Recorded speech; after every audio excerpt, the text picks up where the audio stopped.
Hi everyone and welcome to my podcast. My name is Shannon Bellum and you can find me on Instagram and on Ravelry as bellummake. I'm going to pop that on the screen right now. I am coming to you from northern New Jersey in the United States, and this is a podcast about knitting and sewing and, whatever other little crafty things I get up to. So I have a finished object, which I am wearing. I actually finished it this morning, and this is I should have saved some fabric to show you, but I don't know, it's in the closet or whatever.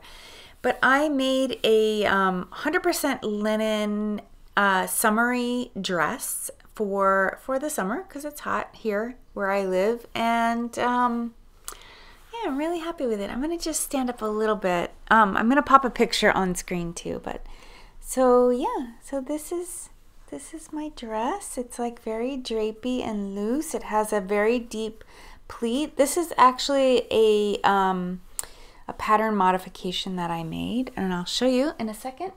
The pattern is from this book right here, So Chic, Happy Homemade So Chic. It is by a Japanese designer, Yoshiko Tsukuri, Kiori, I think. Yeah. And these women are like the antithesis of my body type, but I decided to just go for it. So this is the dress that I made. This is, they call it, it's View C, dress with front tuck. And I did lower the tuck a tiny bit. Here, let me show you the, I don't think this is violating any copyright. I'll just cover this up. But you could see like the black and white drawing there. So I did lower this pleat down because I have a big bust line, and I thought if the pleat ended just above it, it was just going to make me look really big. So I thought I would just make it end at my bra line. And then what happened was that because these are very little women, I am one of the biggest sizes, even though I'm a US size 10 normally. Like, I can walk into a store and pretty much fit into a 10 and pretty much everything, or like a size medium. Sometimes I need large if I want it a little looser, but medium fits me. Sorry, I hope that's not too much information. I just want to kind of give you the context of why I did what I did.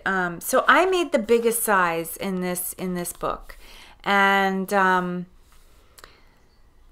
what was interesting was that size fit my bust line and my hips, and everything's like pretty, like just like you see here, like pretty loosely. There's not a lot of fitting in it, which I liked. I purposefully picked, here you can see the back.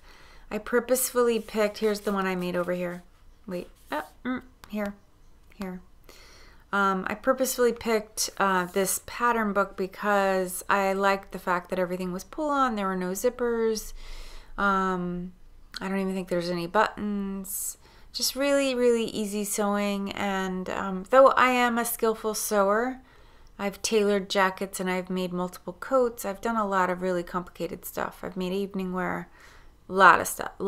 There's not much that would be beyond me. I just didn't want to work that hard. That's really the truth. I just wanted something that would be kind of simple and uncomplicated to make. Besides, it's summertime, so simple, uncomplicated things to wear is also something that I look for. So yeah, I made the bigger size, and it turned out that I'm going to show you right here, actually this one's probably worse. The armhole was really low, so I've actually modified this now. So see how you can kind of see my bra a little bit? I mean, it's fine if my arm is down, but what I had to do to make that happen, and you can maybe tell from the picture to me, I had to raise, I sewed it all together and then I raised the neckline. So I took an extra like 1.25 inches on the shoulder line to bring this armhole up. So now that I know that that's something that happens with this book's patterns, I will, because I think there's 16 patterns in it. No, 20 patterns. 20. now that I know that happens, I will make sure that I make that modification ahead of cutting things out. So this was the first pattern that I've made from this book. I really want to make this one next. I am probably going to use this fabric right here, this cute little bird print. That's my plan. You can't really see too much in this picture, but in the there's like a square neckline and then a square yoke right in the front that you shear. So I've got shearing down since I've done that. If you've watched my previous episodes, you'll know that I've got shearing down. I'm also considering making this, and I will make this out of, hold on, I'm gonna pull that right over, out of this fabric right here. So yeah, so I have a few different crafty sewing things that I could make coming up. You know, the thing about this pattern book is that you get the pattern pieces all on 4 different sheets of paper that are overlapping each other, and it's quite a mess to dissect. It's not like say you buy a Simplicity or McCall's pattern and you go in and cut out your size. It's not that simple. You actually trace off onto pattern paper your size and whatever modifications you're making. So like this is a, just to give you an example, this is a pocket from one of the pattern pieces. So I use this blue dot paper that I used when I was in the garment industry. I used it all the time. And I bought myself like 25 or 30 yards of it. So I have more than I, you know, like, you know, 5 years worth of paper that I could use. Because I often am making modifications to pattern for my body type. And if you're wondering what my body type is, you can see my mannequin right here, Martha.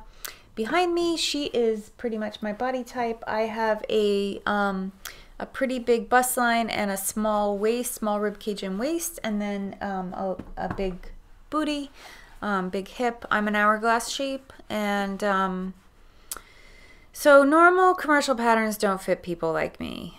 So I always need to make some modifications to patterns to make them fit, as well as be a careful shopper when I'm buying clothes. I don't often buy dresses because they just don't fit me and they look terrible, or I have to make modifications. So yeah, so that's my little sewing segment. I'm only starting with sewing because I have a finished object. I do want to share with you one other thing. I did purchase, after successfully completing this dress, or like I knew I was on my way with this dress, I purchased a second book. It's by another Japanese designer. It's called Basic Black, 26 Edgy Essentials for the Modern Wardrobe. It's by Sato Wantabe. And this book is quite different from the one that's over, the Happy Homemade So Chic. Everything in here is complex. So, I mean, though I love the looks, I'm not sure I'm going to jump right into this. This dress on the front is actually the reason why I bought it. I think that a lot of these patterns in this book are more wintry, like fall winter type books, type outfits, and they're also pretty, I mean, you know, sleeveless blouses you can wear any time of year. I just think like the outfits in the book just remind me a lot of what you may wear in the winter. Like there's a couple coats and jackets. The fabrics that they're using are beautiful and should not be underestimated in terms of the results they're getting. Like I think the results that they're getting in this book are a lot of just like really cool fabrics, which, you know, aren't beyond my ability to find, especially being so close to New York City. I could find some pretty cool and chic fabrics, but Again, don't know if I want to work that hard.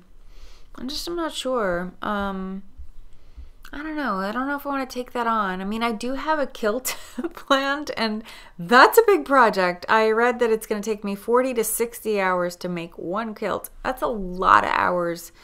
I haven't gotten any further for those of you who are curious about with the kilt making. I have read the book. That's about as far as I've gotten. I do need to, or I feel like I should, make a pattern. So I will, on this blue dot paper, take my measurements and make the pattern. And then from there, figure out how much yardage I need, purchase the wool, and then, you know, cut it and start to sew it. You sew everything by hand on a kilt. I may do some machine basting just because I think it may speed me up a bit. I'm not really sure. We'll see. We'll see. Okay. Yes. So those are my finished objects. It's also all of my sewing that I have to talk about this week. I now want to move on to whips, works in progress, and all my whips are knitting. And the first is on Martha right here. This is my Humulus sweater by Isabel Kramer. I am doing it for my own knit along, which I am not going to make, I don't think. I'm not going to make the deadline, and I'm okay with that. I probably have to go down to about where the end of this t-shirt is to make it to the yardage. I think last time I checked I needed to do 4 more inches, and that looks about 4 more inches to me. And then I switch over to a rib bottom, and then I do the sleeves. I've been really slow on this. I'm not really sure why. I think I'm in the mindless knit part, and I have a couple other projects that I've been working on instead. I know, not the most efficient. I am not the most efficient knitter. That is something that you'll find out pretty quickly after watching a few of my episodes. I mean, if I knit a lot, but I'm not efficient. I kind of go with whatever way, however I'm feeling that day or that moment. Or sometimes I have 2 or 3 projects that I'll pick up one, knit a little bit, put it down, knit on another one. But yeah, let me tell you quickly about the yarn. This is Rockwell Jill Draper Make Stuff. Oh my goodness, I am tongue-tied. Hang on one second. I have, no, oh no, here it is. I was gonna say no, I didn't bring the knit bag. So the main color is this right here. It's Jill Draper Make Stuff in her Rockwell base, which is a 3-ply yarn, and camera needs to focus on yarn, not Martha. There we go. 3-ply yarn, you can see it right there. The darkest ply is natural brown sheep. The other plies are dyed. I will show you the tag if I have them. I appear not to have the tags. Sorry, people. Anyway, she is near me. She is in New Paltz, outside of New Paltz, New York, which is not that far from me. It's about an hour and a half. The contrast color that I have in here is by Plucky Knitter, the Plucky Knitter. It is, oh man, look, that's the color. So often it looks gray on screen, but that is the color. My camera just picked it up and picked it up in the right way. This is the Snug Worsted base in the color Cold as Ice. And it is a merino alpaca cashmere blend, and it's so soft. So this is, I have all this left. This could actually make a hat. Excited about that. Yeah, so I should finish this by, you know, second week of July or so, if I just keep going. It is my, for those of you who don't know, for returning viewers, welcome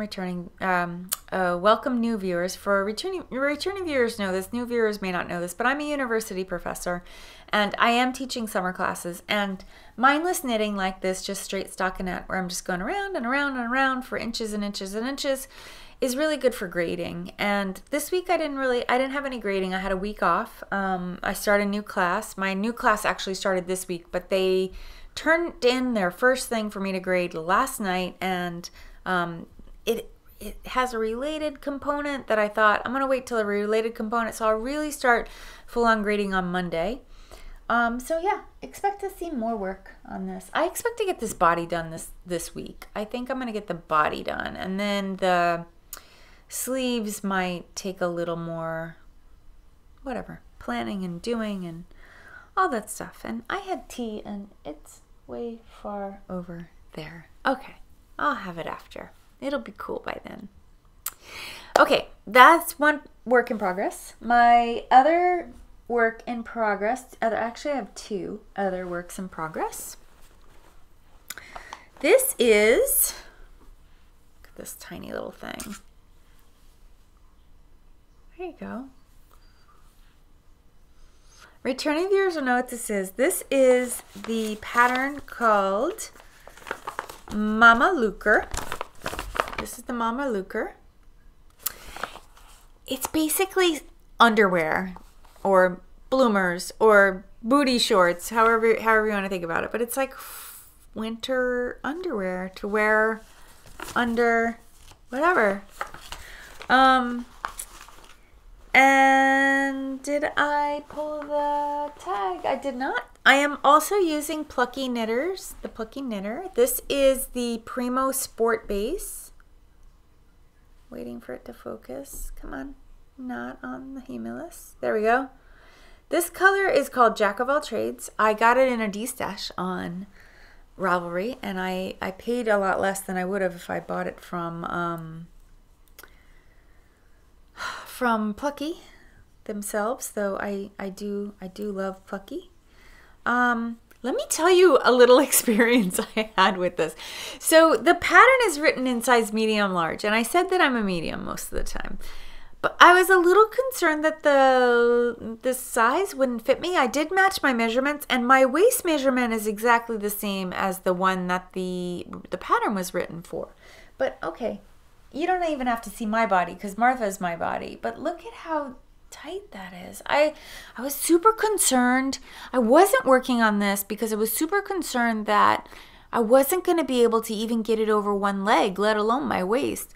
So, and you can see I don't have a lot of room here. I had to use a US size 1, or like, I think it's a 2.2 or 2.25 millimeter needle. So I'm using a really small needle, and I was really worried that I wasn't going to be able to get this over my big butt. And I kept stretching it, going, how much more am I going to knit? And so I didn't work on it a lot because I was like, what if I can't wear it? So I just figured, you know what, this is silly. All week I didn't knit one stitch on it because I'm worried about the fit. I need to just bite down and let the stitches come off the needle so that I can see how it fits. Because I don't have another circular needle this size. So that's what I did. I just pulled it on, and you know what? It fit fine. All that worry for nothing. I dropped about this many stitches. I dropped from about the beginning of the row to like maybe here, so maybe like a quarter of the stitches dropped off. I was able to pick them up pretty easily, except that I knit in the wrong direction once I got it up, because you can see it's reversible, 2x2, 2x2. So I ended up with this weird little loop here, which I'll just work in, and there's probably like a weird staggered row in there too, but you can't really see it on this side, right? I mean, you can kind of see it, like there's something a little funky going on there, but no, you know, it's a fold over band. Wait, let me show you. It's a fold over band. Who's gonna see? Who's gonna see? But anyway, if you're interested in making this, the pattern is free. It's on Ravelry. You can get it on Ravelry for free. You can also get it on the internet for free. There are probably about 500 different versions of this, of projects that other people have made, which is really awesome because you can take a look at the modifications that people made, and people made some pretty cool modifications. And yeah, I just decided I'm going to knit the pattern as is, except when I get to the hip, I am going to add a little bit. I think I'm like 4 centimeters bigger than the person who wrote the pattern. So I'm going to add in on the hip line for that. And I'll probably make a bigger leg because I have a feeling, I have big legs, and I have a feeling like my legs are probably big. Oh, whoa. I found the yarn. This is the yarn, the Plucky. You can see, if you know Plucky Knitter, this is an old label, so this is an old bit of yarn. So yeah, it's merino cashmere nylon, 75/20 and 5% nylon, and the color is Jack of all trades. Yeah, it's just a really nice charcoaly gray, and I think I'm gonna have extra. But I don't have a lot of sport weight in my stash, so who knows? I don't know what I'll do with it. Something fun, because the pattern calls for 2 skeins, so I have a third. I wasn't sure how much bigger I was making it, so I was happy to have more. So yeah, that's my my works in. Well, I have one more work in progress. I just want to show you this because I've showed this before on the podcast, but I just love it so much. This is my fringe supply bag, and oh, look at all the cat hair! Wow, in the black watch plaid, and I put an eyeball patch on it because it's an eye, and you're being watched. I'm being watched. Yeah. Anyway, okay. My last work in progress is a new design that I am working on. It is a shawl design. I have made some progress. Full disclosure, this pattern I have knit and ripped out probably about 6 times. Not the whole thing. This center section, which is like a diamond shape, it's a center out knit. So this thing in this circle here, hole right here in the middle. Wait, let me pull, because that hole will not be there on the finished design. So it's a center out knit, and then it's getting these additions, these wings. It is a merino cashmere nylon blend. I just want to show you the yarns up close. So the gray, the charcoal gray, is a Primrose Yarn Company merino cashmere nylon, MCN, yarn called Black Truffle. And then this beigey gray base is by Wool and Vine, and it's her Edinburgh colorway. But this is the part, this working on this part right here, this is the part that I have knit and ripped out, I don't know, 5 times. I knit and ripped out the center section 2 times. And I'm at a point on this shawl where I want to make a plan and follow through. I have an idea of what I want to do. I just now need to make a plan. And I think for me, making a plan, what I find with knitting, and this is like kind of a knitwear design perspective, what I find with knit designing is that math is your friend. So math will help me make design decisions. So I know what I want to do stitch-wise in this next section here. I just want to sit down. It's important that I sit down and figure out the math of it. So I'm going to do that. I will be doing that this week and hopefully making more progress. The concept of this shawl is that it's a neutral, not really gradient, but just sort of, it's not color blocked either. What's the word? I guess it's like kind of a merging of different gray colors. So here's the Edinburgh color on the skein. I will also be using, I'm using all Wool and Vine except for the black, which I could have used black from her. Her Grim colorway would have been fine. I had trouble getting it. It sells really quick, and I had the Black Truffle in my stash, so I just used that. But these are 2 other Wool and Vine colors that I want to use. This one here is Wild Unknown, and this is a color that she offers around Halloween called Paranormal. So originally I had planned to do Paranormal and then this one and then the Edinburgh color. Hang on, I'm gonna grab it so you can see them all together. There we go. But I thought that maybe the reverse would be better. So I'm starting with this, then I'll do the Wild Unknown, and then last the Paranormal, which is the palest, the most silvery. So yeah, that's my plan. I think it's going to be a really beautiful, beautiful shawl. I'm excited to make a little bit more progress and figure out what exactly it is that I want to do. with the next step. And yeah, can only go up. Can only go up from here. Only go up from here. Those are my works in progress. I do have a couple things in the works. A couple new I had totally had castonitis this week. And to mitigate my castonitis, I did a couple things.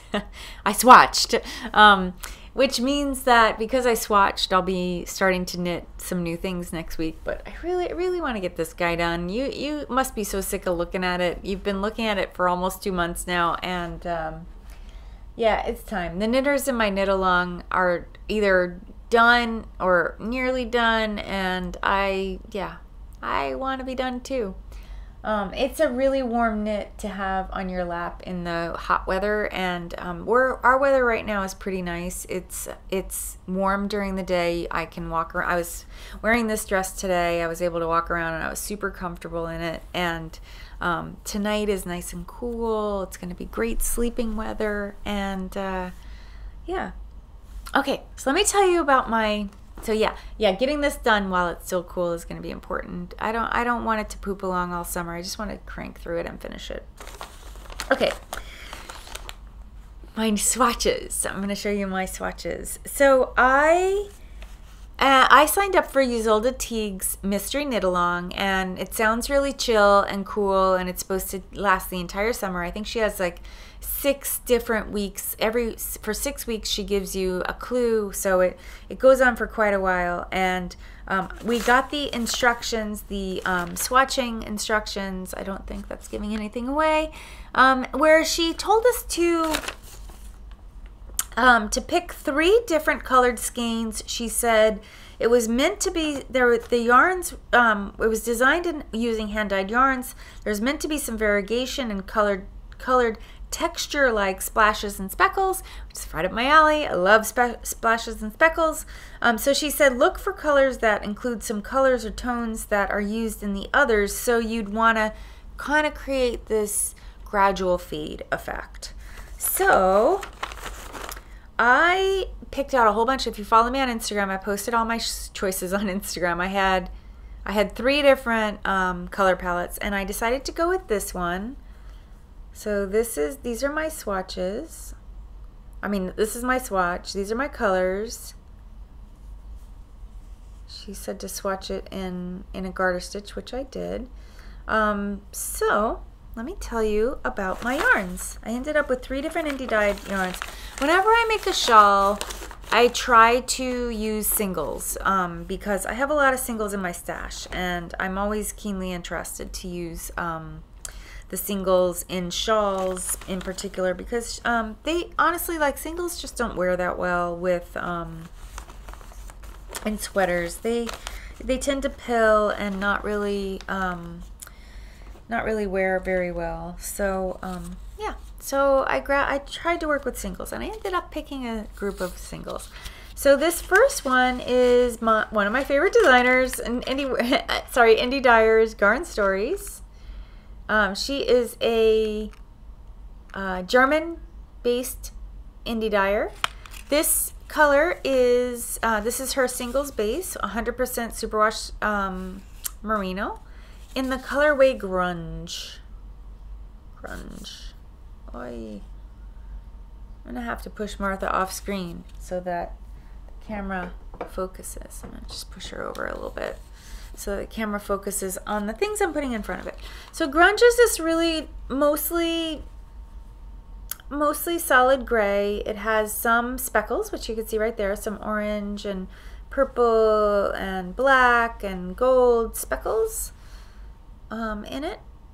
So it's a nice neutral color. My second color, my middle color from the swatch, is by Ulan. She is an Irish indie dyer.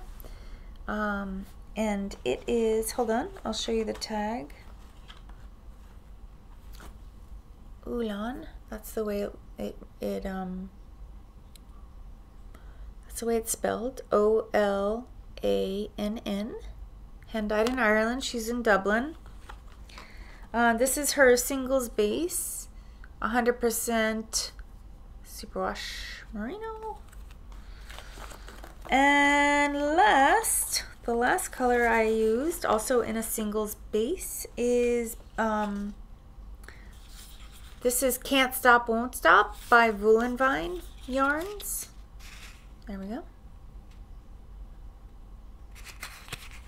I noticed in her update this morning, I didn't really shop her update, but I saw in her latest podcast that she did this color again. So it was supposed to be it's not supposed to be, she called it a strange brew. Does it say? It doesn't say it on here. I don't know how regular this color is in the shop. Grunge, and this is Quarry, by the way. I forgot to tell you the color. By Ulan, it's Quarry. Quarry, like place where they dig up rocks. And this is Can't Stop, Won't Stop. So I noticed that Kristen of Vine Yarns is making more of it. So I mean, I find with her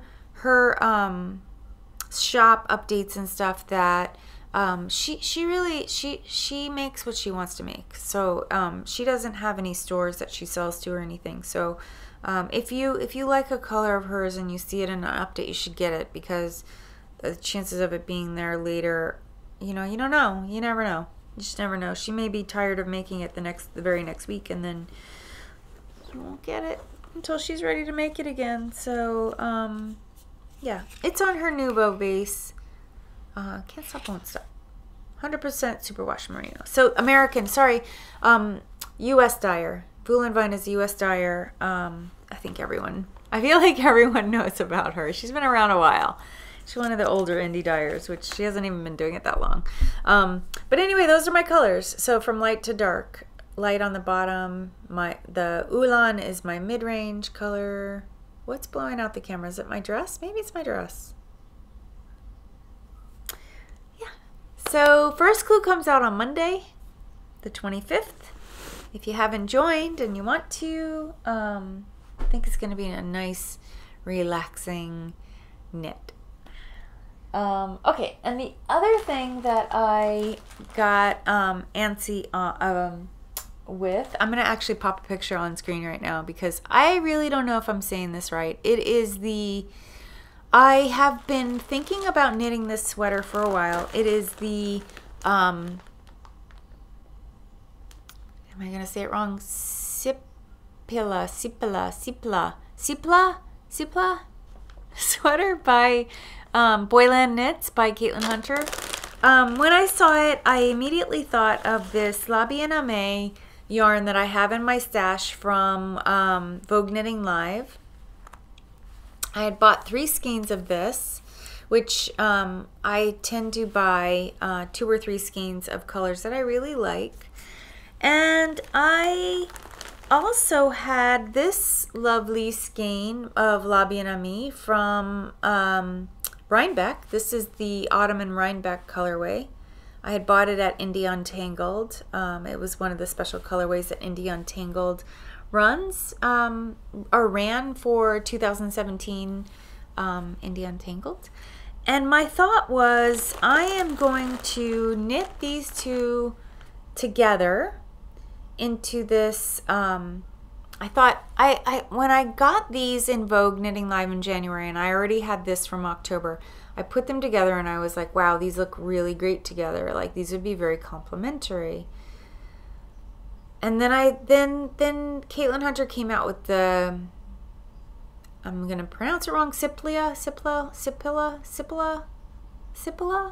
I don't know. It's okay. You know what I mean, because I put it on screen. She came out with that sweater design, and I thought, perfect, I'll put these two together, and these will make the most amazing sweater together, and I'm super excited about that. So this week, since I had Castonitis, I thought, let me swatch it. Let me just swatch it and see how it works. So I ended up maybe making a much smaller swatch than I intended. But those are the 2 colors together in color work. I started in that pattern, and wow, they look horrible. I mean, you can't even tell. Like, the gray is so pale in there. Like this, it's just not enough contrast. It looks really, really bad. I'm so happy I swatched it and didn't just cast on. So I will not be using those two together. So because I only have one skein of this and I have 3 of this, I decided that I will continue with this idea of using this for that sweater, and this will be put away and I'll use it for something else, some other something down the line. It is a singles base. These are all singles based, and Caitlin had designed the sweater to be in singles base. And I went through my stash to figure out what would be high contrast, and I did not swatch, but I think I am safe with this. Now I know my gauge. I am going to put this. I think that'll be amazing. What do you think? I think it's great. This is Hedgehog Fibers Ink colorway in her skinny singles base, and I actually have the pattern, the size that I want to make. It calls for 410 yards, and I think this is about, one skein is 400 yards, so I have enough. I have another like half skein here, and they're very similar colorways. I don't think I'm going to have any issues with color matching on this. And yeah, so that's going to be my Caitlin Hunter sweater. Aww. My camera picks up every little hair. I don't even see it with my naked eye, and then I put it on camera. I'm like, wow. But that should be fine, because that dark blue looks amazing with that light blue gold. What I realized when I knit the swatch is that that blue and gold is just phenomenal together. This yarn right here, it just looks amazing. Like if you can sort of like ignore those gray patches in there that are from the autumn and Rhinebeck, it's just amazing. It's beautiful. And that's what I love. So I've been really digging the whole like blue and gold combos, like that blue mid-range blue with gold, or like a rusty kind of brown color. So you can, case in point right here, rust with blue.